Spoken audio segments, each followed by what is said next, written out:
আসসালামু আলাইকুম ওয়া রাহমাতুল্লাহি ওয়া বারাকাতু। সুপ্রিয় দর্শক, আশা করি সবাই ভালো আছেন। আজকে যে প্রসঙ্গটি নিয়ে আলাপ করব সেটা হচ্ছে আকাশপথে ভুল, মৃত্যুর হাতছানি। আমরা রাস্তায় চলতে গেলে, হাইওয়েতে বা বা শহরের কোথাও যদি আমরা ভুল করি, তাহলে হয়তো ঘুরে ফিরে অনেক কষ্ট করে আবার সেই আমার গন্তব্যে পৌঁছতে পারবো। অথবা যদি ভুল করে কোনো নির্জন জায়গায় চলে যায়, তাহলে সব কিছুই আমাদেরকে খোয়াইতে হয়। কিন্তু আকাশপথের রাস্তায় ভুল করলে পরিণতি হতে পারে ভয়াবহ। সমস্ত এয়ারক্রাফটকে ওই রাষ্ট্র যদি মনে করেন যে সে হুমকি ওই এয়ারক্রাফটটি, তখন গ্রাউন্ড থেকে মিসাইল দিয়ে আঘাত করে ভূপাতিত করা হয় ওই এয়ারক্রাফটটি, অথবা জঙ্গি বিমান পাঠায় ইন্টারসেপ্ট করে ওটাকে নামতে বলে, অথবা শুট অ্যান্ড ডাউন করা হয়। আকাশপথের চলার এই ভুলের জন্য একটি ডাটা কালেকশন করেছি। 1930 সাল থেকে 2020 সাল পর্যন্ত এরকম 40টি যাত্রীবাহী বিমানকে ভূপাতিত করা হয় মিসাইল দিয়ে। প্রতিটি রাষ্ট্রেরই একটা এয়ার ডিফেন্স আইডেন্টিফিকেশন জোন আছে। সুতরাং ওই ADIZ ক্রস করার আগে কোনো কোনো রাষ্ট্রকে আপনার 10 মিনিট আগেই বলতে হবে যে আমি প্রবেশ করতেছি। যদিও আগেই জানানো হয় কখন প্রবেশ করবেন, তারপরে কখন ওই রাষ্ট্রের FIR বাউন্ডারি ক্রস করবেন, তারপরও এটা কিছু কিছু রাষ্ট্রের জন্য এটি কঠিনভাবে মানা হয় যে আপনি আগেই যোগাযোগ করতে হবে ওই রাষ্ট্রে প্রবেশ করার জন্য। প্রথম আমি আলাপ করব 1983 সালে কোরিয়ান এয়ারলাইন্সের ফ্লাইট 007, যেটাতে 269 জন যাত্রী ও ক্রু ছিল এবং তারা সবাই মারা যান। এখানে লেখা আছে কোরিয়ান এয়ারলাইন্সের ফ্লাইট 007 একটি কোরিয়ান 747 বেসামরিক বিমান 1 সেপ্টেম্বর 1983 সালে সাকালি দ্বীপের ঠিক পশ্চিমে দ্বীপের কাছে সোভিয়েত এয়ারফোর্স সুকুই SU-150M ইন্টারসেপ্টর দ্বারা গুলিবিদ্ধ হয়। তো এখানে আপনারা বিস্তারিত দেখে নিতে পারবেন। তারপরে একটি ঘটনা ঘটে 1988 সালে ইরানিয়ার ফ্লাইট 655। ইরানিয়ার ফ্লাইটের 655 আপনার এখানে 290 জন যাত্রী ও ক্রু সবাই মারা যান। তারপরে একটি ঘটনা আমি বলবো 2014 সালের ফ্লাইট 17, সেটি ছিল খুবই মর্মান্তক ঘটনা। বোয়িং 777, যেটি সোভিয়েতের তৈরি সার্ফেস টু এয়ার মিসাইল দ্বারা ভূপাতিত করা হয়। ওইখানে মালয়েশিয়ান এয়ারলাইন্সের 283 জন যাত্রী এবং 15 জন ক্রু সবাই নিহত হন। 2020 সালে ইউক্রেন ইন্টারন্যাশনাল এয়ারলাইন্সের ফ্লাইট 752, সেটাতে আপনার 176 জনের সবাই নিহত হন।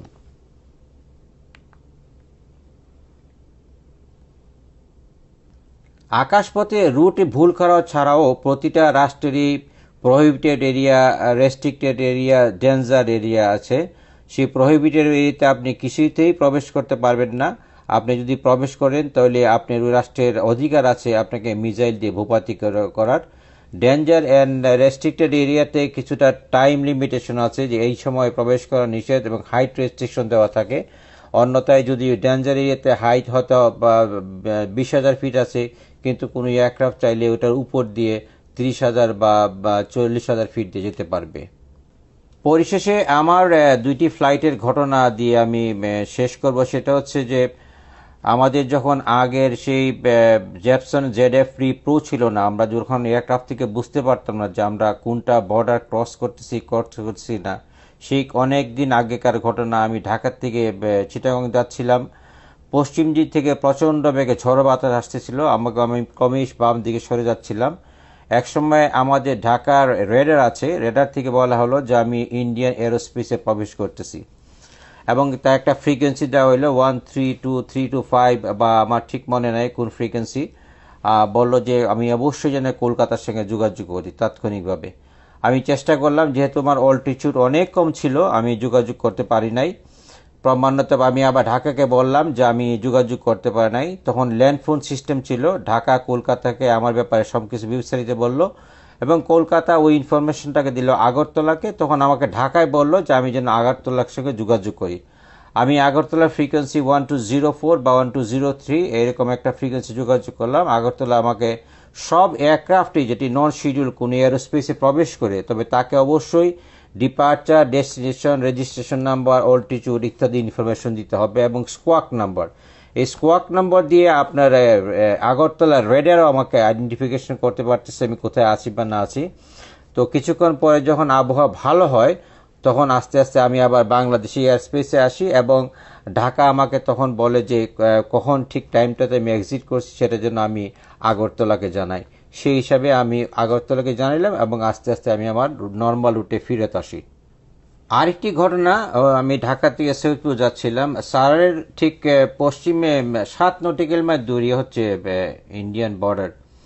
আমাদের তখন এই জ্যাপসনের জেডএফডি প্রো অ্যাপটা আসে আমাদের, আমরা আইপ্যাডে দেখতে পারি আমরা কখন বর্ডার ক্রস করতেছি।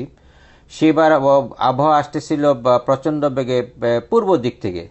তো আমি তখন জ্যাপসন অ্যাপে দেখলাম যে আমি ইন্ডিয়ার প্রবেশ করতেছি। আমি তাৎক্ষণিকভাবে ঢাকাকে জানাইলাম যে অ্যাকচুয়ালি আমি ইন্ডিয়াতে প্রবেশ করতেছি, ইন্ডিয়ার ফ্রিকোয়েন্সিটা কত। ঢাকা একটা ফ্রিকোয়েন্সি দিল, আমি তাৎক্ষণিকভাবে ইন্ডিয়ার সাথে যোগাযোগ করলাম যে আমি তোমার বর্ডারে প্রবেশ করতেছি, কারণ ওয়েদারের জন্য আমি আর পারতেছি না আমার রুট মেনটেন করে। তাৎক্ষণিকভাবে ইন্ডিয়া আমাকে ওই একই কথা ডিপার্চার, ডেস্টিনেশন, এয়ারক্রাফট রেজিস্ট্রেশন, তারপরে স্কোয়াক নাম্বার সবই জানতে চাইলো। তারপরে আমি প্রবেশ করলাম ইন্ডিয়ান এরোস্পেসে এবং কিছুক্ষণ আবার বের হয়ে গেলাম। দুই পক্ষকে জানাইলাম, ইন্ডিয়াকে জানাইলাম এবং ঢাকাকে জানাইলাম। আকাশপথে ভুল সেটা বা পাইলটের জন্যই হোক বা ইনস্ট্রুমেন্টাল এরোডের জন্য হোক, যে কারণেই হোক, আমরা যারা পাইলট সবারই উচিত তাৎক্ষণিকভাবে ওই রাষ্ট্রকে জানানো যে আমরা কি পরিমাণ বিপদের সম্মুখীন হইতেছি। স্পেশালি এটা শুধু যে আকাশপথে ভুলের জন্য হবে তা না। আমরা যদি কোনো কারণে হয়তো 40,000 ফিট বা 39,000 ফিট যাচ্ছি, আমাদের অক্সিজেনের স্বল্পতা হয়ে গেল, তাৎক্ষণিকভাবে আমাদেরকে নামতে হবে ওই 40 থেকে 10,000 ফিটে। আমরা তো আর ওই রুটে নামতে পারবো না, আমাদের রুটের থেকে 90 ডিগ্রি অন্য ডেভিয়েশন করতে হবে। সেই ডেভিয়েশন করার সময় আমাদেরকে অবশ্যই খেয়াল রাখতে হবে যে আমরা অন্য কোনো রাষ্ট্রে প্রবেশ করতে গেলে আমাদের নর্মাল একটা ফ্রিকোয়েন্সি আছে, সেটা যদি আমরা না পাই, আমাদের একটা ইমার্জেন্সি ফ্রিকোয়েন্সি আছে 121.5। 121.5টা হচ্ছে ইউনিভার্সাল ফ্রিকোয়েন্সি। ওই ফ্রিকোয়েন্সিতে ডাক দিয়ে বলতে হবে যে আমি আমার এয়ারক্রাফটের আইডেন্টিফিকেশন, ডিপার্চার, ডেস্টিনেশন, আমি ইমার্জেন্সিতে আসছি এবং তোমার এফআইআর প্রবেশ করতেছি, I will call you back. At least এই কলটা যেন দেওয়া হয় যাতে আমাদের যাত্রীদের নিরাপত্তার জন্য, আমাদের নিরাপত্তার জন্য, এয়ারক্রাফটের নিরাপত্তার জন্য।